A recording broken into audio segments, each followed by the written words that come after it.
ଆତ୍ମଜୀବନୀ ସାଧନାର ପଥେ। ଲେଖକ ହରେକୃଷ୍ଣ ମହତାବ। ସାଧନାର ପଥେ। ଜୀବନରେ ସମୟ ଆସେ ଯେତେବେଳେ ମନୁଷ୍ୟ ପଛକୁ ଅନାଇ ଅତୀତର ଆଲୋଚନା କରେ।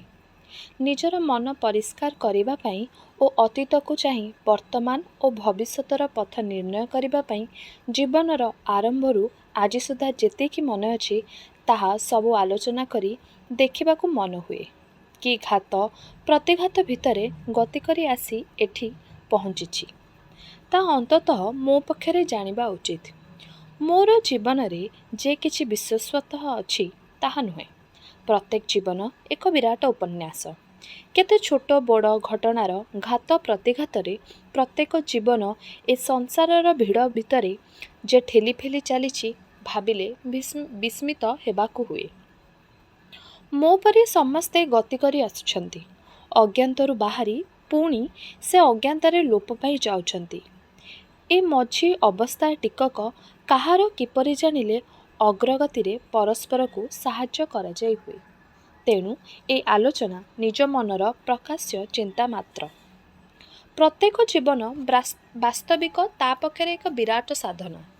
ସେ ନିଜେ ତାହା ଜାଣିପାରୁ ବା ନ ଜାଣିପାରୁ ତାର ନିଜ ଜୀବନଟି ମଧ୍ୟରେ ସେ ନାନା ଅବସ୍ଥାରେ ତାଡ଼ନା ଭିତରେ ଗତି କରି ତାର ନିର୍ଦ୍ଦିଷ୍ଟ ସାଧନା ସେ ସମ୍ପାଦନ କରୁଛି। ଜୀବନଟି ଜନ୍ମଠାରୁ ଆରମ୍ଭ ହୋଇନାହିଁ କି ମୃତ୍ୟୁରେ ତାର ଶେଷ ହୋଇଯାଉ ନାହିଁ। ବହୁ ଅଭିଜ୍ଞତା ଓ ସାଧନା ପ୍ରତ୍ୟେକ ଜୀବନ ବହୁ କାଳରୁ ଅର୍ଜନ କରି ଆସୁଛି। ଏ ବହୁ କାଳ ପର୍ଯ୍ୟନ୍ତ ସେହିପରି କରି ଚାଲିଥିବ। ଏ ସମସ୍ତ ଭିତରେ କୌଣସି ନିୟମ ଓ ଶୃଙ୍ଖଳା ନିର୍ଣ୍ଣୟ କରିବା ସାଧାରଣ ମନୁଷ୍ୟର କାମ ନୁହେଁ। ସିଦ୍ଧ ସାଧକମାନେ କିଛି ହେଲେ ଯାହା ଅନୁଭବ କରିଥିବେ ସେ ଦିଗରେ ମନ ଦେବା ପାଇଁ ମଧ୍ୟ ସାଧାରଣ ଲୋକର ଅବସର ନାହିଁ ବା ସ୍ପୃହା ନାହିଁ। ଏତିକି ଭାବିଲେ ଯଥେଷ୍ଟ ଯେ ପ୍ରତ୍ୟେକ ନିଜ ନିଜ ସାଧନାର ପଥ ଅତିକ୍ରମ କରି ଯାଉଛନ୍ତି। ପଥ ମଝିରେ ଯେପରି ଆଗକୁ ଯିବା ପାଇଁ ବେଳେବେଳେ ପଛକୁ ଅନାଇବାକୁ ପଡ଼େ ସେହିପରି ନିଜ ଜୀବନର ଅତୀତ ଅନୁଭୂତି ମଧ୍ୟ ଆଲୋଚନା କରିବାର ଆବଶ୍ୟକତା ଥାଏ। ଦୈନନ୍ଦିନ ବିବରଣୀ ଲେଖି ରଖିବା ଗାନ୍ଧିଜୀଙ୍କ ପ୍ରବର୍ତ୍ତିତ ଏକ ଆଶ୍ରମ ନିୟମ। ତଦ୍ୱାରା ନିଜକୁ ନିଜେ ଜାଣିବାରେ ସାହାଯ୍ୟ ମିଳେ। ଅଭ୍ୟାସ ବଶତଃ ମୁଁ ଦୈନନ୍ଦିନ ବିବରଣୀ ଲେଖି ରଖି ଆସୁଛି। ସବୁ ଚିଠିପତ୍ର ସମ୍ଭାଳି ରଖିବାରେ ମୋର ଉତ୍ସାହ ବରାବର ଅଛି। ବାରମ୍ବାର ଘର ଖାନତଲାସ ହୋଇ ବହୁ ଚିଠିପତ୍ର ପୋଲିସ ଦ୍ୱାରା ଜବତ ହୋଇ ନଷ୍ଟ କରି ଦିଆଯାଇଥିଲେ ମଧ୍ୟ ମୋର କଲେଜ ସମୟରୁ ଅନେକ ଚିଠିପତ୍ର ଓ ଦୈନନ୍ଦିନ ବିବରଣୀ ଆଜି ସୁଦ୍ଧା ଅଛି। ତେଣୁ ମୋର ଅତୀତ ଆଲୋଚନା କରିବାକୁ କିଛି ସାହାଯ୍ୟ ମିଳୁଛି। ମୁଁ ନିଜକୁ ବୟସ୍କ ବୋଲି କେବେ ମନେ କରେ ନାହିଁ। ବାସ୍ତବିକ ମୁଁ ବୟସ୍କ ନୁହେଁ। ନିଜ ବିଚାରରେ ନିଜେ ଦୃଢ଼ ରହି ସଂସାର ଭିତରେ ଠେଲିପେଲି ଚାଲିବା ମୋର ସ୍ୱଭାବ ହୋଇଗଲାଣି। ତାହା ଭଲ କି ମନ୍ଦ ଅତୀତକୁ ଆଲୋଚନା କରି ଜାଣିହେବ।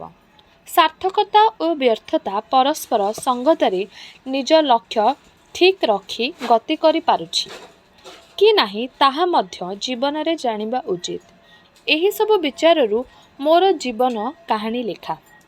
ଏଥିରୁ ଭଲ କରି ସମସ୍ତେ ଜାଣିପାରିବେ ଯେ ଏଥିରେ କୌଣସି ପ୍ରକାର ବିଶେଷତ୍ୱ କିଛି ନାହିଁ ବା କିଛି ରହସ୍ୟ ମଧ୍ୟ ନାହିଁ। ବାଲ୍ୟ ଜୀବନ। ମୋର ଜନ୍ମ ସନ 1307 ସାଲ ବିଛା 6 ଦିନ ମଙ୍ଗଳବାର ଖ୍ରୀଷ୍ଟାବ୍ଦ 1899 ମସିହା ନଭେମ୍ବର ତାରିଖ 21। ଏକ ପଲ୍ଲୀ ଗ୍ରାମ ନାମ ଅଗରପଡ଼ା ଜିଲ୍ଲା ବାଲେଶ୍ୱରରେ ମୋର ଜନ୍ମ। ସେଦିନ ସପ୍ତଗ୍ରହ ଯୋଗ ହୋଇଥିଲା ଓ ସେଦିନ ମୋର ଜନ୍ମ ଯୋଗୁଁ ମୋର ଗ୍ରହ ଭାରି ଟାଣ ବୋଲି ପିଲାଦିନୁ ମୁଁ ଶୁଣି ଆସୁଛି। ମୋର ଜନ୍ମଦାତା ପିତା ସ୍ୱର୍ଗତ କୃଷ୍ଣଚରଣ ଦାସ ଜଣେ ଦରିଦ୍ର ପରିବାରର ଲୋକ ଥିଲେ। ମାତ୍ର ସେ ଅତି ବୁଦ୍ଧିମାନ ଥିଲେ ଓ ଦେଖିବାକୁ ଅତି ସୁନ୍ଦର ଥିଲେ। ଶିକ୍ଷା ବୋଲନ୍ତେ ଯାହା ବୁଝାଏ ସେଥିରୁ ସେ କିଛି ହେଲେ ପାରିବାର ସୁବିଧା ପାଇ ନଥିଲେ। ମୋର ମା ସ୍ୱର୍ଗତ ତୋହଫା ବିବି ସ୍ୱର୍ଗତ ଜଗନ୍ନାଥ ମହତାବଙ୍କ କନ୍ୟା। ସେ ଅଗରପଡ଼ାର ଜଣେ ଜମିଦାର ଓ ସେ ଯେଉଁ ଘରର କର୍ତ୍ତା ତାହାର ଇତିହାସ ଯୋଗେ ସେ ପ୍ରସିଦ୍ଧ। ଆକବରଙ୍କ ସମୟରେ ଯେତେବେଳେ ମୋଗଲ ବାହିନୀ ବଙ୍ଗ ବିହାର ଓ ଓଡ଼ିଶା ଅଭିମୁଖେ ଯାତ୍ରା କରିଥିଲେ ସେତେବେଳେ ସେହି ବାହିନୀମାନଙ୍କ ସହ ଖାଦ୍ୟ ପ୍ରଭୃତି ଜିନିଷ ଯୋଗାଇବା ପାଇଁ ବେପାରୀମାନେ ମଧ୍ୟ ଆସୁଥିଲେ। ଖାଦ୍ୟ ପ୍ରଭୃତି ଜିନିଷ ଯୋଗାଇବା ପାଇଁ ବେପାରୀମାନେ ମଧ୍ୟ ଆସୁଥିଲେ। ଉତ୍ତର ପଶ୍ଚିମ ଭାରତର କ୍ଷତି ଜାତି ଓ ବେପାରକୁ ଏକଚାଟିଆ କରି ନେଇଥିଲେ। କଥିତ ଅଛି ଯେ ସେହି ସମୟରେ କେତେ କ୍ଷତ୍ରିକ ପରିବାର ଓଡ଼ିଶାରେ ଆସି ବସବାସ କରି ରହିଯାଇଥିଲେ। ଅଗରପଡ଼ାର ଜମିଦାର ପରିବାର ଅମୃତସରଠାରୁ ଆସିଥିଲେ ବୋଲି କଥିତ ଅଛି। ଗୁରୁନାନକ କ୍ଷତ୍ରି ଜାତିର ଅତି ପ୍ରଧାନ ବ୍ୟକ୍ତି ଥିବାରୁ କ୍ଷତ୍ରିମାନେ ସମସ୍ତେ ଶିଖ ନହେଲେ ମଧ୍ୟ ଗୁରୁନାନକଙ୍କୁ ମାନନ୍ତି। ଏଣୁ ଆଗରପଡ଼ାରେ ଗୁରୁନାନକଙ୍କର ଗାଦିଟିଏ ବହୁକାଳୁ ଥିଲା। ତାହା ଭାଇଜୀ ବାଡ଼ି ବୋଲି ପ୍ରସିଦ୍ଧ। ଅଳ୍ପ କେତେ ବର୍ଷ ହେଲା ଏ ଅନୁଷ୍ଠାନର ସମ୍ପତ୍ତି ବଢ଼ି ନିଲାମ ହୋଇ ଯାଇ ଏଥିରୁ ଲୁପ୍ତ ହୋଇଯାଇଛି। ଆଗରପଡ଼ା ପରିବାରଙ୍କର ସିଂହ ଉପାଧି ଥିଲା। ଏମାନେ 6 ଭାଇ ଥିଲେ ଓ କ୍ରମଶଃ ଏ ପରିବାର ବଢ଼ିବାରେ ଲାଗିଲା। ସେତେବେଳେ ଜୋର ଜାର୍ ମୁଲକତାର ଏହିପରି ବ୍ୟବସ୍ଥା ଥିଲା। ସେ ଅବସ୍ଥାର ସୁବିଧା ନେଇ ସିଂହ ପରିବାର କେନ୍ଦୁଝର ରାଜ୍ୟର କେତେକ ଅଂଶ ଜବରଦସ୍ତି ଦଖଲ କରି ନେଇ ନିଜକୁ ତହିଁର ରାଜା ବୋଲି ଘୋଷଣା କଲେ। ସେହି ସମୟରୁ ଅଗରପଡ଼ା ଜମିଦାରୀ ଚାଲି ଆସୁଛି ଓ ଏହାକୁ ରାଜାକୀ ଏବଂ ଏ ଜମିଦାରମାନଙ୍କୁ ରାଜା ବୋଲି ସମସ୍ତେ କହନ୍ତି। ଇଂରେଜ ରାଜତ୍ୱ ସ୍ଥାପନ ପରେ ଆଗରପଡ଼ା ରାଜକୀ ସାଧାରଣ ଜମିଦାରୀ ପରିଣତ ହେଲା। ତା ପରେ ପରେ ଭାଇ ଭାଇ ଭିତରେ ଭାଗ ବଣ୍ଟୁଆର ହୋଇ ବିକ୍ରି ଖରିଦ ମଧ୍ୟ ହୋଇଗଲା। ସେ ଅଗରପଡ଼ା ରାଜକୀର ଗୋଟିଏ ଅଂଶର ମାଲିକ ରାଜା ରାମଚନ୍ଦ୍ର ସିଂହ ନିଃସନ୍ତାନ ଅବସ୍ଥାରେ ପରଲୋକ ଗମନ କଲେ ଓ ତାଙ୍କର ଇଚ୍ଛାକ୍ରମେ ତାଙ୍କର ଭଣଜା ଜଗନ୍ନାଥ ମହତାବ ସେହି ଜମିଦାରୀର ମାଲିକ ହେଲେ। ଇତିମଧ୍ୟରେ ପଞ୍ଜାବରୁ ଆସିଥିବା କ୍ଷତିପ୍ରିୟ କ୍ଷତ୍ରି ପରିବାରଙ୍କ ଅବସ୍ଥା ଏପରି ହୋଇଯାଇଥିଲା ଯେ ସେମାନେ ବିବାହ ଆଦି ସମ୍ପର୍କରେ ସବୁଆଡ଼ୁ ବିଚ୍ଛିନ୍ନ ହୋଇ ଅତି ସୀମାବଦ୍ଧ ପରିଧି ମଧ୍ୟରେ ଚଳାଚଳ ହେଉଥିଲେ। ଯେ କେତୋଟି ପରିବାର ଓଡ଼ିଶାରେ ଥିଲେ ତାଙ୍କରି ଭିତରେ ବର ଓ କନ୍ୟା ଖୋଜିବାକୁ ପଡ଼ିଥିଲା। ଏହି କ୍ଷତ୍ରିୟ ପରିବାରଙ୍କର ବର୍ତ୍ତମାନ ସଂଖ୍ୟା 200ରୁ କମ୍। ଏଥିରୁ ବୁଝାପଡ଼ିବ ବିବାହ ଆଦି କାର୍ଯ୍ୟରେ କେତେ ସୀମାବଦ୍ଧ କ୍ଷେତ୍ରରେ ଭିତରେ ଚଳପ୍ରଚଳ ହେବାକୁ ପଡ଼େ। ଜଗନ୍ନାଥ ମହତାବ ନିଜର ଜ୍ୟେଷ୍ଠ କନ୍ୟା ତୋହେପା ବିବିଙ୍କ ପାଇଁ କଟକ ଜିଲ୍ଲା ଅସୁରେଶ୍ୱର ଗ୍ରାମରୁ କୃଷ୍ଣଚରଣ ଦାସଙ୍କୁ ମନୋନୀତ କରିଥିଲେ ଓ ନିଜ କନ୍ୟାର ସୁଖ ସାଚ୍ଛନ୍ଦ୍ୟ ପାଇଁ କୃଷ୍ଣଚରଣଙ୍କୁ ସପରିବାରରେ ଆଗରପଡ଼ା ନେଇ ଆସି ସେମାନଙ୍କ ଭରଣ ପୋଷଣ ସମସ୍ତ ଭାର ନେଇଥିଲେ। କୃଷ୍ଣଚରଣ ଘରଜୋଇଁ ହୋଇ ରହିଲେ। ଏହି ଅବସ୍ଥାରେ ଜମିଦାରୀ ପରିଚାଳନାର ଅନେକ କାର୍ଯ୍ୟ କୃଷ୍ଣଚରଣଙ୍କୁ ବଢ଼ାଇ ଦିଆଗଲା। ସେ ତାହା ନିଜର ସାଧାରଣ ଜ୍ଞାନ ଓ ବୁଦ୍ଧି ବଳରେ ସନ୍ତୋଷଜନକ ଭାବରେ ଚଳାଇଥିଲେ। ଅବସ୍ଥା ଚକ୍ର ଏପରି ଯେ ଜଗନ୍ନାଥ ମହତାବ କୌଣସି ପୁତ୍ର ସନ୍ତାନ ନ ଥିବା ଅବସ୍ଥାରେ ଅତ୍ୟନ୍ତ ପୀଡ଼ିତ ହୋଇ ପଡ଼ିଲେ। ସେତେବେଳକୁ ମୁଁ ମାଙ୍କର ଦ୍ୱିତୀୟ ସନ୍ତାନ ମାତ୍ର 7 ମାସର ହୋଇଥାଏ। ମାତାମହ ମୋତେ ପୋଷ୍ୟପୁତ୍ର ରୂପେ ଗ୍ରହଣ କରି କିଛି ଦିନ ପରେ ଇହଲୀଳା ସାଙ୍ଗ କଲେ। ବର୍ତ୍ତମାନ ଦାସ ପରିବାରରୁ ଆସି ମୁଁ ମହତାବ ପରିବାରର ଅନ୍ତର୍ଭୁକ୍ତ ହେଲି। ମାତ୍ର କୃଷ୍ଣଚରଣ ଜଗନ୍ନାଥ ମହତାବଙ୍କ ମୃତ୍ୟୁ ପରେ ଅଗରପଡ଼ା ରାଜପରିବାରର କର୍ତ୍ତା ହୋଇ ସମସ୍ତ କାର୍ଯ୍ୟ ପରିଚାଳନା କଲେ।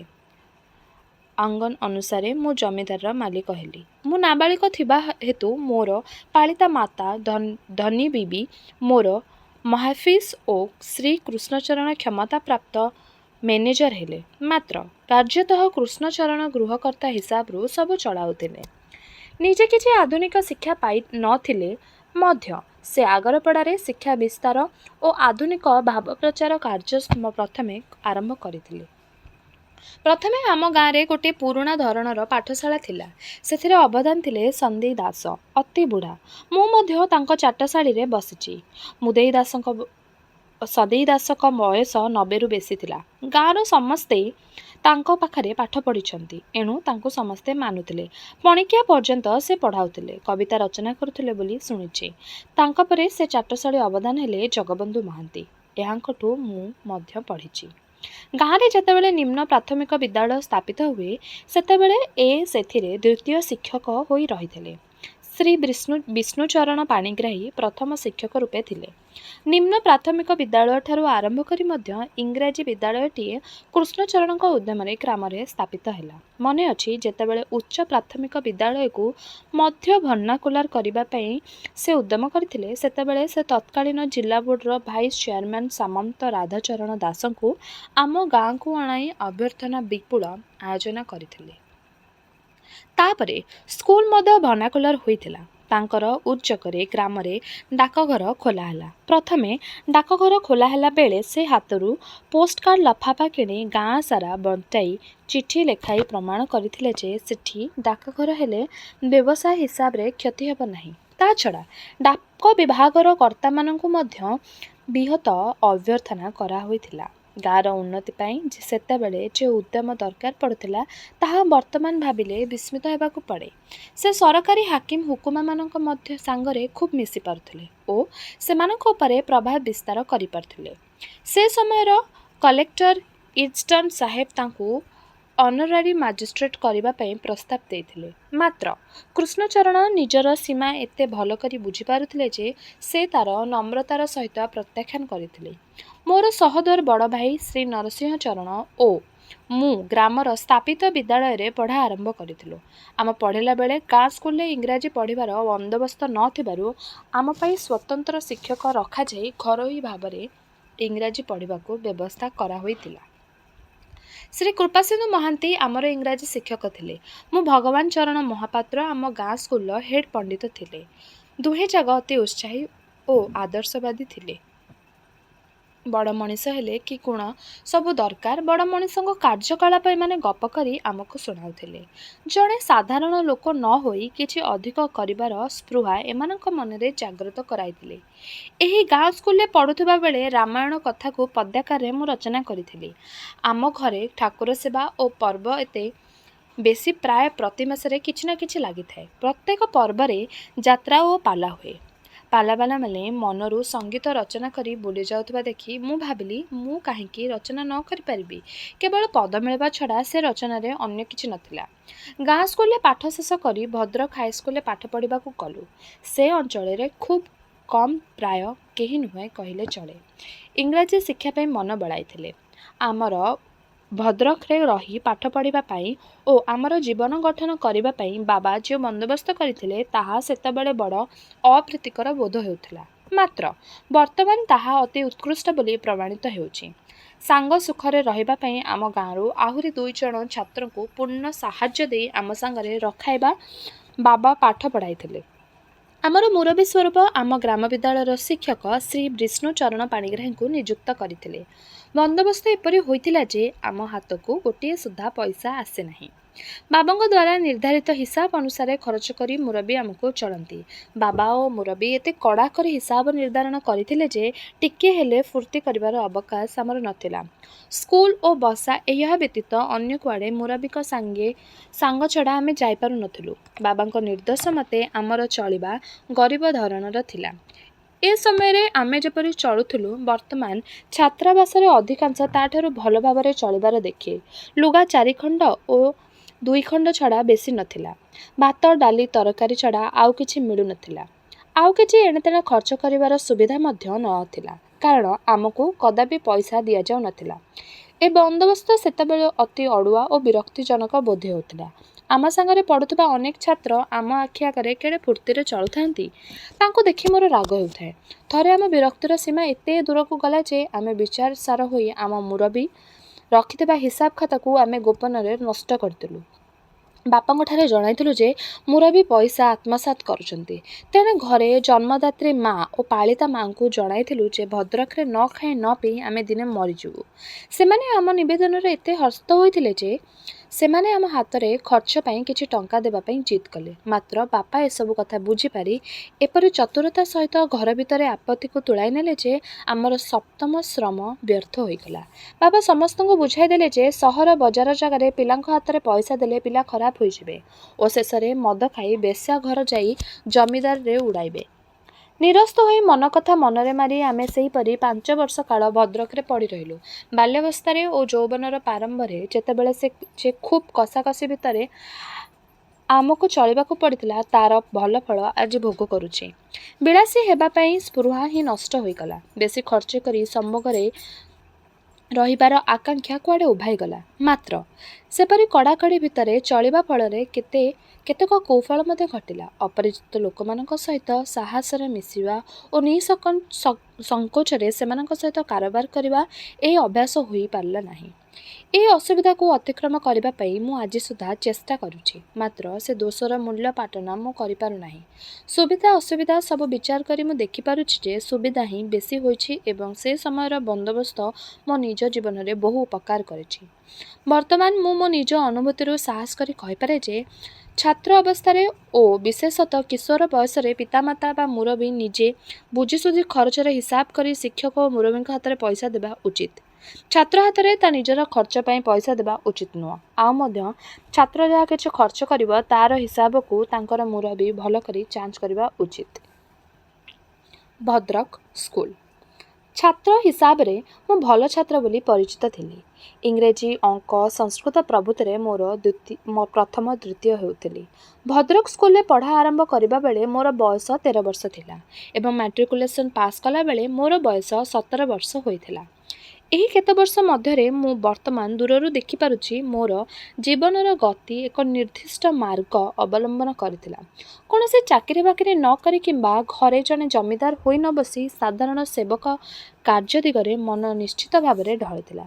ମନେ ପଡ଼ୁଛି ପଢ଼ା ଶେଷରେ ଡେପୁଟି ମାଜିଷ୍ଟ୍ରେଟ୍ ହେବି ବୋଲି କଳ୍ପନା କରି ଯେତେବେଳେ ମୋର ମୁରବୀମାନେ ଓ ଅନ୍ୟମାନେ ଆନନ୍ଦ ପ୍ରକାଶ କରନ୍ତି ସେତେବେଳେ ତାହା ମୋତେ ବଡ଼ ଅସୁଖ ଲାଗୁଥିଲା। ଆଉ ମଧ୍ୟ ଆମେ ପରିବାରର ଗତାନୁଗତିକ ଧାରା ଅନୁସାରେ ମୋତେ ଯେତେବେଳେ କେହି ରାଜା ବୋଲି ଡାକେ ମୋତେ ବଡ଼ ସଙ୍କୋଚ ବୋଧ ହେଉଥିଲା।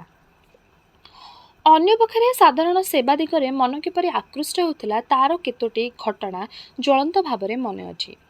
ସେତେବେଳେ 1914-18 ବିଶ୍ୱଯୁଦ୍ଧ ଲାଗିଥାଏ। ସେହି ସମୟରେ ବଙ୍ଗଦେଶରେ ବିପ୍ଳବୀମାନଙ୍କର ନାନା ପ୍ରକାର କାର୍ଯ୍ୟର ଖବର ମଧ୍ୟ ଶୁଣାଯାଉଥାଏ।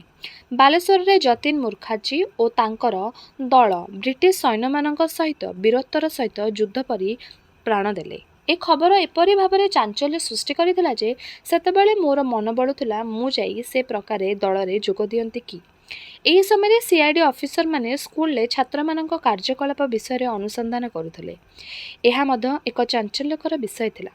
ମୋର ମନେ ଅଛି ଥରେ ଜଣେ CID ଅଫିସର ଆମ କ୍ଲାସରେ ହେଡ଼ମାଷ୍ଟର ପଢ଼ାଉଥିଲା ବେଳେ ଆମ କ୍ଲାସକୁ ପଶି ଆସିଲେ। ହେଡ଼ମାଷ୍ଟର ଏତେ ସର୍କସ ଭାବରେ ତାଙ୍କୁ କ୍ଲାସରୁ ବାହାର କରିଦେଲେ ଯେ ଆମ ମନରେ ହେଡ଼ମାଷ୍ଟରଙ୍କ ପ୍ରତି ଭକ୍ତି ବଢ଼ିଗଲା। ଆମ ସମୟରେ ହେଡ଼ମାଷ୍ଟର ଓ ସ୍କୁଲର ଅଧିକାଂଶ ଶିକ୍ଷକ ବଙ୍ଗାଳୀ ଥିଲେ ଓ ସେମାନେ ଦେଶର ସ୍ୱାଧୀନତା ଓ ବିପ୍ଳବର କାହାଣୀ ମଧ୍ୟ ଶୁଣାଇଥିଲେ। ପ୍ରଥମେ ଆମର ହେଡ଼ମାଷ୍ଟର ଥିଲେ ଶ୍ରୀ ସାକ୍ୟ ସିଂ ସେନ, ତାପରେ ଆସିଲେ ଶ୍ରୀ ହେମେନ୍ଦ୍ରନାଥ ଘୋଷାଲ। ଏ ସାହାଯ୍ୟର କାମକୁ ଅତି ପସନ୍ଦ କରୁଥିଲେ। ଯେତେବେଳେ ଆମେ ସାହସର ସହିତ କିଛି କାମ କରୁ ସେ ଆମକୁ ପୂରାପୂରି ସମର୍ଥନ କରି ଆମ ଦେହରେ ଆଞ୍ଚ ଲଗାଇ ଦେଉନଥିଲେ। ସେକେଣ୍ଡ କ୍ଲାସରେ ପଢ଼ୁଥିଲା ବେଳେ ଉତ୍କଳ ସମ୍ମିଳନୀର ପ୍ରଚାରକ ଶ୍ରୀ ଅନନ୍ତ ମିଶ୍ର ଭଦ୍ରକ ଆସିଥିଲେ। ତାଙ୍କ ପାଇଁ ସଭାର ଆୟୋଜନ ମୁଁ ଓ ମୋର ଆଉ କେତେକ ସହପାଠୀ କରିଥିଲୁ। ସ୍କୁଲ ହଲରେ ସଭାର ବନ୍ଦୋବସ୍ତ ହୋଇଥିଲା, ମାତ୍ର ସ୍କୁଲ କମିଟିର ସେକ୍ରେଟେରୀ ସେଥିପାଇଁ ଅନୁମତି ଦେଲେ ନାହିଁ। ସନ୍ଧ୍ୟାବେଳେ ସଭା ହେବାର କଥା, ମାତ୍ର ତାର ପ୍ରାୟ 1 ଘଣ୍ଟା ପୂର୍ବରୁ ଆମକୁ ସେକ୍ରେଟେରୀଙ୍କ ଆଦେଶ ଜଣାପଡ଼ିଲା। ହଠାତ୍ ନାଚାର ହୋଇ ଆମେ ହେଡ଼ମାଷ୍ଟରଙ୍କ ନିକଟକୁ ଗଲୁ। ସେ ସାହସରେ ସହିତ କହିଲେ, ମୁଁ ହେଡ଼ମାଷ୍ଟର, ସ୍କୁଲ ଘର ମୁଁ ଜିମା। ସେଥିରେ ସେକ୍ରେଟେରୀଙ୍କର କିଛି କହିବାର ନାହିଁ, ତୁମେ ଯାଅ ସଭା କର। ଆମେ ଅତି ଖୁସି ହୋଇ ଚାଲି ଆସିଲୁ। ଏହି ସଭାରେ ପ୍ରଚାରକ ମହାଶୟ ସମ୍ପାଦକଙ୍କୁ ଖୁବ୍ ଉତ୍ତମ ମଧ୍ୟମ ଶୁଣାଇଥିଲେ। ପ୍ରଚାରକ ଶ୍ରୀ ଅନନ୍ତ ମିଶ୍ରଙ୍କୁ ମୁଁ ଆମ ଗାଁକୁ ନେଇଯାଇଥିଲି। ସେଠାରେ ସଭା ହୋଇଥିଲା। ସେଠାରେ ପୋଲିସ ଅତ୍ୟାଚାର ବିଷୟକୁ ତାଙ୍କୁ କହିଥିଲି। ସେ ତାକୁ ସେତେବେଳେ ସାହସୀ ଖବରକାଗଜ ଆଶାରେ ପ୍ରକାଶ କରିଥିଲେ। ମୁଁ ଫାର୍ଷ୍ଟ କ୍ଲାସରେ ପଢ଼ୁଥିବା ବେଳେ ଥରେ କମିଶନର ସାହେବ ଭଦ୍ରକ ଆସିବାର ଖବର ଶୁଣାଗଲା। ସେତେବେଳେ ଗୋଟିଏ ସବ୍ ଡିଭିଜନାଲ ସହର ପକ୍ଷରେ ଏହା ଏକ ବଡ଼ କଥା। ମୁଁ ଓ ମୋର ଜଣେ ସହପାଠୀ ଦୁହେଁ ରେଳ ଷ୍ଟେସନକୁ ସେଦିନକୁ ଗଲୁ। ସନ୍ଧ୍ୟା ଗାଡ଼ିରେ କମିଶନର ସାହେବ ଓହ୍ଲାଇବେ ଓ ସେ ଏବଂ କେତେକ ସ୍ଥାନୀୟ କର୍ମଚାରୀ ସାଇକେଲ ଯୋଗେ ସହରକୁ ଆସିଲେ। ସେତେବେଳେ ମଟର ନଥିଲା, ଆଉ ମଧ୍ୟ ସାଳନ୍ଦୀ ନଦୀରେ ପୋଲ ନ ହୋଇଥିବାରୁ ଷ୍ଟେସନରୁ ସହରକୁ ଘୋଡ଼ା ଯିବା ବା ଘୋଡ଼ା ଗାଡ଼ି ମଧ୍ୟ ଯିବା ଆସିବାର କରିପାରୁନଥିଲା। ମୋର ସହପାଠୀ ଓ ମୁଁ ଦୁହେଁ ସାଇକେଲରେ ଷ୍ଟେସନ ଯାଇଥିଲୁ। ଆମେ ଦୁଇଜଣ ଇଚ୍ଛା କରି ଆଗେ ଧୀରେ ଧୀରେ ସାଇକେଲ ଏପରି ଚଳାଇଲୁ ଯେ ଆମ ପଛରେ କମିଶନର ସାହେବ ଓ ସରକାରୀ କର୍ମଚାରୀ ଆଗକୁ ଯାଇ ନ ପାରି ବଡ଼ ଅଡ଼ୁଆରେ ପଡ଼ିଲେ। ପୋଲିସ ଆମକୁ ଧମକ ଦେଉଥାନ୍ତି, ମାତ୍ର ଆମେ ରାସ୍ତା ନ ଛାଡ଼ି ଅତି ଧୀରେ ଧୀରେ ଚାଲିଥାଉ। ଫଳରେ ବହୁ ବିଳମ୍ବରେ କମିଶନର ସାହେବ ସହରରେ ପହଞ୍ଚିଲେ ଏବଂ ହଠାତ୍ ହେଡମାଷ୍ଟରଙ୍କୁ ଜଣାଇଲେ ଦୁଇଜଣ ଛାତ୍ର ତାଙ୍କ ପ୍ରତି କି ବ୍ୟବହାର କରିଛନ୍ତି। ହେଡମାଷ୍ଟରଙ୍କ ସହିତ କମିଶନରଙ୍କର କ'ଣ ଲେଖାପଢ଼ି ହେଲା କିଏ ଜାଣେ, କିନ୍ତୁ ଆମର କିଛି ହେଲା ନାହିଁ। ବରଂ ହେଡମାଷ୍ଟର ଆମ କାର୍ଯ୍ୟରେ ଆନନ୍ଦ ପ୍ରକାଶ କଲେ। ସେହିପରି ଭଦ୍ରକ ସବଡିଭିଜନ ଅଫିସର ରାୟବାହାଦୁର ଉପାଧି ପାଇବା ଉପଲକ୍ଷେ ସ୍କୁଲ ପଡ଼ିଆରେ ଏକ ବିରାଟ ସମ୍ବର୍ଦ୍ଧନାର ବ୍ୟବସ୍ଥା ହୋଇଥାଏ। ସେ ସମୟରେ ନୂଆ କରି ବାୟୋସ୍କୋପ ଭଦ୍ରକ ଆସିଥାଏ। ବହୁ ଲୋକ ସମାଗମ। ଏହି ଘଟଣାରେ ପୋଲିସ ଇନ୍ସପେକ୍ଟର ଜଣେ ଛାତ୍ରକୁ ଅସମ୍ମାନ ସୂଚକ କ'ଣ କହିବାରୁ ଛାତ୍ର ଓ ପୋଲିସ ଭିତରେ ଏପରି ପିଟାପିଟି ହେଲା ଯେ ବହୁ ପୋଲିସ କନେଷ୍ଟବଳ ଓ ଦାରୋଗା ଆହତ ହୋଇଥିଲେ। ଆମର ଆକ୍ରମଣ ଫଳରେ ସବୁ ପୋଲିସ କର୍ମଚାରୀ ଛାଡ଼ି ପଳାଇଲେ ଓ ଶେଷରେ ବନ୍ଧୁକଧାରୀ ପୋଲିସ ଆସି ପହଞ୍ଚିଲେ। ସେତେବେଳକୁ ଆମେ କିଏ କୁଆଡ଼େ ଚାଲିଯାଇଥିଲୁ, ଆଉ ମଧ୍ୟ ଲୋକ ଭାଙ୍ଗି ଯାଇଥିଲେ। ରାୟବାହାଦୁରଙ୍କର ସମ୍ବର୍ଦ୍ଧନା ପଣ୍ଡ ହୋଇଯାଇଥିଲା। ଏ ଘଟଣା ସମ୍ପର୍କରେ ମୋତେ ସମ୍ପୃକ୍ତ କରି କେତେକ ଛାତ୍ରଙ୍କ ନାମରେ ନାନା ପ୍ରକାର ଦଫା ଲଗାଇ ପୋଲିସ ମକଦ୍ଦମା ଦାୟର କରିଥିଲେ। ମାତ୍ର ହେଡମାଷ୍ଟର ମହାଶୟ ସବଡିଭିଜନ ଅଫିସରଙ୍କୁ କହି ନିଜେ ତଦନ୍ତ କରି ଯଥାବିଧି ଦଣ୍ଡ ଦେବାରେ ଭାର ନେଇ ମକଦ୍ଦମା ସବୁ ଉଠାଇ ନେବା ପାଇଁ ଜିଦ୍ କରିଥିଲେ। ଫଳରେ ମକଦ୍ଦମାଗୁଡ଼ିକ ଉଠିଗଲା। ହେଡମାଷ୍ଟରଙ୍କ ତଦନ୍ତ କଲେ। ସେ ପୋଲିସକୁ ଦୋଷୀ କରି ଛାଡ଼ିଦେଲେ। ଆଉ ମଧ୍ୟ ସେ ଆମକୁ ଏପରି ଘରୋଇ ପରାମର୍ଶ ଦେଲେ ଯେ ଯାହାଫଳରେ ପୋଲିସ କୌଣସି ଛାତ୍ରକୁ ଚିହ୍ନି ପାରିଲେ ନାହିଁ। ଏହିପରି ପୋଲିସ କର୍ମଚାରୀ ସହିତ ବହୁବାର ସଂଘର୍ଷ ହୋଇଛି, ମାତ୍ର ଆମେ ସବୁବେଳେ ହେଡମାଷ୍ଟରଙ୍କ ସମର୍ଥନ ପାଇଛୁ। ସେତେବେଳେ ଇଂରେଜ ସରକାର ବିରୋଧୀ ହେବା ସିଆଇଡିର ନଜରରେ ପଡ଼ିବା ପ୍ରକୃତିରେ ଏକ ପ୍ରକାର ଭାବପ୍ରବଣତା ଥିଲା, ଯାହା ହେଡମାଷ୍ଟର ଓ କେତେକ ଶିକ୍ଷକ ଛାତ୍ରମାନଙ୍କ ଭିତରେ ପ୍ରବେଶ କରାଇବାର ଚେଷ୍ଟା କରୁଥିଲେ। ସେ ଉଦ୍ୟମ ମୋଠି ସଫଳ ହୋଇଥିଲା। ଏହି ଛାତ୍ରାବସ୍ଥାରେ ମୁଁ ଯେତେବେଳେ 3rd କ୍ଲାସରେ ପଢ଼ୁଥିଲି, ଭଦ୍ରକ ସବ୍ ଡିଭିଜନର କେତେକ ଅଞ୍ଚଳରେ ଦୁର୍ଭିକ୍ଷ ପଡ଼ିଲା। ଅନ୍ନଛତ୍ର ଖୋଲିବା ପାଇଁ ରାମକୃଷ୍ଣ ମିଶନର ସ୍ୱାମୀ ପୂର୍ଣ୍ଣାନନ୍ଦ ଆମ ଅଞ୍ଚଳକୁ ଯାଇ ଆମ ଘରର କେତେ ମାତ୍ର ରହିଲେ। ସେ ମୋତେ ପ୍ରଥମେ ପଢ଼ିବା ପାଇଁ ଇମିଟେସନ୍ ଅଫ୍ କ୍ରାଇଷ୍ଟ ପୁସ୍ତିକା ଖଣ୍ଡେ ଦେଇଥିଲେ। ସେତେବେଳେ ମୁଁ ତାକୁ ପଢ଼ି ବଡ଼ ଆନନ୍ଦ ଅନୁଭବ କରିଥିଲି। ଏହାଛଡ଼ା ସ୍ୱାମୀ ବିବେକାନନ୍ଦ ଓ ରାମକୃଷ୍ଣଙ୍କ ଅନେକ ବଙ୍ଗଳା ବହି ପଢ଼ିବା ଦେଇଥିଲେ। ତାଙ୍କ ସମ୍ପର୍କରେ ଆସି ମୁଁ ସ୍ୱାମୀ ବିବେକାନନ୍ଦ ଓ ରାମକୃଷ୍ଣଙ୍କ ପ୍ରତି ଆକୃଷ୍ଟ ହୋଇଥିଲି। ଦରିଦ୍ରର ସେବା, ଅଦମ୍ୟ ସାହସ, ରଜଗୁଣର ତାଣ୍ଡବ, ଉଦ୍ଦୀପନା ଏସବୁ ସେତେବେଳେ ମୋ ମନକୁ ଏପରି ଆଘାତ କରିଥିଲା ଯେ ମୋର ମନେ ହୁଏ ବର୍ତ୍ତମାନ ସୁଦ୍ଧା ଯେପରି ମୁଁ ସେହି ପ୍ରେରଣା ଫଳରେ ଚାଲିଛି। ଏହି ସମୟରେ ବିବେକାନନ୍ଦଙ୍କ ସମସ୍ତ ଲେଖା ପଢ଼ିଥିଲି। କେତେକ ବୁଝିପାରିଥିଲି ଓ କେତେକ ପାରୁନଥିଲି, ମାତ୍ର ସେସବୁ ଲେଖା ମୋତେ ଯେପରି ଚାବୁକ ଦେଇ ସାଧାରଣ ସେବା ଓ ଦେଶ କାମ ପ୍ରତି ଦୌଡ଼ାଉଥିଲା ପରି ବୋଧ ହେଉଥିଲା। ମାଟ୍ରିକୁଲେସନ୍ ପାସ୍ କଲା ବେଳକୁ ମୋର ମନ ନିର୍ଦ୍ଦିଷ୍ଟ ମାର୍ଗ ଯାଇ ଧରିଥିଲା। ମାତ୍ର ଯେଉଁ ସବୁ କାରଣ ଅନେକ ସମୟରେ ମନୁଷ୍ୟକୁ କୌଣସି ସ୍ଥିରୀକୃତ ପନ୍ଥାରୁ ଅପରିସର ଯାଏ, ସେ କାରଣ ମଧ୍ୟ ମୋ ପାଖରେ ଉପସ୍ଥିତ ଥିଲା। ମୁଁ ଯେତେବେଳେ ହାଇସ୍କୁଲର ପ୍ରଥମ ଶ୍ରେଣୀରେ ପଢ଼ୁଥିଲି, ସେତେବେଳେ ମୋର ଜନ୍ମଦାତ୍ରୀ ମା ଭୟଙ୍କର ଭାବରେ ପୀଡ଼ିତା ହେଲେ। ସେ ତ ଆଜନ୍ମ ରୁଗ୍ଣା, କିନ୍ତୁ ଏଥର ସେ ଆଉ ବର୍ତ୍ତିଲେ ନାହିଁ। ମୁଁ ଘରେ ଥାଏ। ମୃତ୍ୟୁର କିଛି ସମୟ ପୂର୍ବରୁ ପାଟି ପଡ଼ିଗଲା ଓ କଥା କହିପାରିଲେ ନାହିଁ। ମୁଁ ବିଛଣା ପାଖରେ ବସିଥାଏ, ଆଉ ସମସ୍ତେ ଚାରିଆଡ଼େ ଘେରିଥାନ୍ତି। ଗାଁର କବିରାଜ ଯିଏକି ମୂଳରୁ ଚିକିତ୍ସାର ଭାର ଥିଲେ, ସେ ମଧ୍ୟ ଥାଆନ୍ତି। ମା ମୋର ମୋ ମୁହଁକୁ ବାରମ୍ବାର ତରାଟି ଅନାଉଥାଏ, କିଛି କହିବାକୁ ମନେ କରୁଥାଏ, ମାତ୍ର ପୁଣି ଆଖି ବୁଜି ଦେଉଥାଏ। ପୁଣି ବାବାଙ୍କ ଆଡ଼ୁ ଅନାଉଥାଏ, କିଛି କହିବ ବୋଲି ମନେ କରୁଥାଏ, ମାତ୍ର ନ ପାରି ଆଖି ବୁଜି ଦେଉଥାଏ। ଏହିପରି ଚାହୁଁ ଚାହୁଁ କିଛି ସମୟ ଭିତରେ ସେ ଆଉ ଆଖି ଖୋଲିଲା ନାହିଁ। କବିରାଜ ନାଡ଼ି ଦେଖି ମୁହଁ ଶୁଖାଇ ନାହିଁ ବୋଲି କହିଦେଲେ। ହଠାତ୍ କାହା ବୋବାଳି ପଡ଼ିଲା। ମୁଁ ଅବାକ୍ ହୋଇ ଚାହିଁଥାଏ। ମୁଁ ଇତର ପୂର୍ବରୁ କେବେ କାହାରିକୁ ମରିବାକୁ ଦେଖିନଥିଲି। ଏହି ଅଛି, ପୁଣି କୁଆଡ଼େ ଗଲା? ଜୀବନ ମରଣ ଭିତରେ ଏତେ ସୂକ୍ଷ୍ମ ପ୍ରଭେଦ ଓ ପୁଣି ଏତେ ବଡ଼। କେତେକ ମୁହୂର୍ତ୍ତ ପରେ ମୁଁ ମଧ୍ୟ କାନ୍ଦିବାରେ ଲାଗିଲି। ମା ମୋର ପିଲାଦିନୁ ମୋତେ ରାମାୟଣ, ମହାଭାରତ, ଦେବଭକ୍ତି ପ୍ରଭୃତି କେତେ ପୁରାଣ ଶାସ୍ତ୍ର ପଢ଼ାଇ ଶୁଣାଇଛି। କୁଆଡ଼େ ଯେତେବେଳେ ମନ ନ ଲାଗେ, ମୁଁ ଦୌଡ଼ି ଆସି ମା ପାଖରେ ବସିପଡ଼ି ଜିଦ୍ ଲଗାଏ, ମା କାହାଣୀ କହ। ଏତେ କାହାଣୀ ତାକୁ ଜଣାଥିଲା ଯେ ସେ କେବେ ମୋତେ ମନା କରିନାହିଁ। ଭଦ୍ରକରେ ପଢ଼ୁଥିଲା ବେଳେ ଛୁଟିରେ ଯେତେବେଳେ ମୁଁ ଘରକୁ ଆସେ, ସେ ଭଦ୍ରକ କଥା ଟିକିନିକି କରି ପଚାରେ। ଯେତେବେଳେ ପଇସା ଅଭାବ କଥା କହେ ସେ ମୁରୁକି ହସେ, ଆଉ କିଛି କହେ ନାହିଁ। ସମସ୍ତେ କହୁଥିଲେ ମା ମୋର ଘରର ଲକ୍ଷ୍ମୀ ଥିଲା। ତାରି ଯେ ସବୁ ଭରପୁର ହେଇଯାଉଥିଲା। ମାସକ ପର୍ଯ୍ୟନ୍ତ ସବୁବେଳେ ମା ମୁହଁ ମୋ ଆଖି ଆଗରେ ନାଚିବାରେ ଲାଗିଲା। ଭଦ୍ରକ ଗଲି, ସେଠାରେ ମଧ୍ୟ ସେହିପରି। ସେ ସମୟରେ ରାମକୃଷ୍ଣ ମିଶନର ସ୍ୱାମୀ ବ୍ରହ୍ମାନନ୍ଦ ଓ ସ୍ୱାମୀ ଶଙ୍କରାନନ୍ଦ ଭଦ୍ରକରେ କିଛି କାଳ ପାଇଁ ଅବସ୍ଥାନ କରୁଥାନ୍ତି। ନିୟମିତ ଭାବରେ ଏମାନଙ୍କ ପାଖକୁ ମୁଁ ଯାଉଥିଲି। ଏମାନେ ମୋତେ ବଡ଼ ସ୍ନେହ କରୁଥିଲେ ଓ ନାନା ପ୍ରକାର ଗଳ୍ପ କହୁଥିଲେ। କଥା ପ୍ରସଙ୍ଗରେ ସ୍ୱାମୀ ବ୍ରହ୍ମାନନ୍ଦ ମାଆର ତତ୍ତ୍ୱ ବୁଝିଲେ। କିଏ କାହାର ମାତା, କିଏ କାହାର ପିତା, କିଏ କାହାର ବନ୍ଧୁ, ପରମାତ୍ମାର ସତ୍ତା, ମାୟାର ଘେର ଇତ୍ୟାଦି। ତାପରେ ସ୍ୱାମୀ ବିବେକାନନ୍ଦଙ୍କ ଲେଖା ପଢ଼ି ମନ ଟିକିଏ ଆଶ୍ୱସ୍ତ ହେଲା। ମା ପାଇଁ ମନ କାନ୍ଦୁଛି, ମନ୍ତ୍ର ସେ ଦୁର୍ବଳତା, ତାକୁ ଏଡ଼ି ଅଗ୍ରସର ହେବାକୁ ହେବ। କେତେ ଦୁଃଖ ମନରେ ମାରିଦେବାକୁ ହେବ, କେତେକ ସୁଖର ଉଲ୍ଲାସ ମଧ୍ୟରେ ମାରିଦେବାକୁ ହେବ, ଅଗ୍ରସର କରିବାକୁ ହେବ। ମାଆର ମୃତ୍ୟୁ ଜୀବନରେ ଯେଉଁ ପ୍ରଥମ ଧକ୍କା ଦେଇଥିଲା, ତଦ୍ଦ୍ୱାରା ଏତିକି ହେଲା ଯେ କ୍ରମଶଃ ମନ ବୈରାଗ ଆଡ଼କୁ ଗତି କଲା, ଅର୍ଥାତ୍ ମାୟାବାଦ ପ୍ରତି ଆକୃଷ୍ଟ ହେଲା। ମାତ୍ର ସେଥିରେ ଏତେ ପ୍ରତିବନ୍ଧକ। ମାଆର ମୃତ୍ୟୁ ପରେ ବାସ୍ତବିକ ଆମ ଘରରେ ବିଶୃଙ୍ଖଳା ଦେଖାଗଲା। କାରଣ ସେଇ ଥିଲା ମୋର ପାଳିତା ମାତା ଓ ବାବାଙ୍କ ମଧ୍ୟରେ ସଂଯୋଗ ସୂତ୍ର। ପାଳିତା ମାତା ବାସ୍ତବିକ କର୍ତ୍ରୀ। ମା ମରିବା ପରେ ବାବାଙ୍କର ମଧ୍ୟ ବୈରାଗ ଆରମ୍ଭ ହେଲା। ଏକ ତ ମୂଳରୁ ସେ ସଂକୀର୍ତ୍ତନ ଇତ୍ୟାଦିରେ ଉନ୍ନତ ଥିଲେ, କିନ୍ତୁ ବର୍ତ୍ତମାନ ତାଙ୍କର ସଂସାର ଛାଡ଼ି ଯଥାବିଧି ବୈଷ୍ଣବ ଦୀକ୍ଷା ନେବାରେ ମନ ବଳିଲା। ସେ ଏ କଥା କେତୋଟି ବ୍ୟକ୍ତ ମଧ୍ୟ ନ ବ୍ୟକ୍ତ କଲେ, ମାତ୍ର ତାଙ୍କର ଗୋଟିଏ ମାୟା ଏଥିରେ ଅନ୍ତରାୟ ହୋଇଥିଲା। ପୋଷ୍ୟପୁତ୍ର ହିସାବରେ ମୁଁ ଜମିଦାର, ମାତ୍ର ମୋର ଅନେକ ସହୋଦର ଭାଇ 3 ଜଣଙ୍କର ଚଳାଚଳ ପାଇଁ ସେପରି କିଛି ନଥାଏ। ଏମାନଙ୍କ ପାଇଁ କିଛି ବନ୍ଦୋବସ୍ତ କରିବା ଲାଗି ବାବା ଚିନ୍ତିତ ହୋଇପଡ଼ିଲେ। ତତ୍ ସଙ୍ଗେ ସଙ୍ଗେ ମୋର ପୂରାପୂରି ଗୃହସ୍ଥ କରି ମୋ ଉପରେ ଜମିଦାରୀ ପ୍ରବୃତ୍ତି ବୁଝିବାର ଭାର ନ୍ୟସ୍ତ କରିବା ପାଇଁ ମନସ୍ଥ କଲେ। ଏଥିରେ ମୁଁ ଅସம்மତି ପ୍ରକାଶ କଲି, ମାତ୍ର କୌଣସି ପ୍ରକାରେ ମୋତେ ଛନ୍ଦିବାର ବ୍ୟବସ୍ଥା କରାଗଲା। ଏହିଠାରେ ଶେଷ ହେଲା ଲେଖକ ହରେକୃଷ୍ଣ ମହତାବଙ୍କର ଆତ୍ମଜୀବନୀ ସାଧନା ପଥର ପ୍ରଥମ ଭାଗ। ଆଗାମୀ ଅଧ୍ୟାୟରେ ଆମେ ଏହାର ଦ୍ୱିତୀୟ ଭାଗ ଶୁଣିବା। ରହିଲି, ନମସ୍କାର।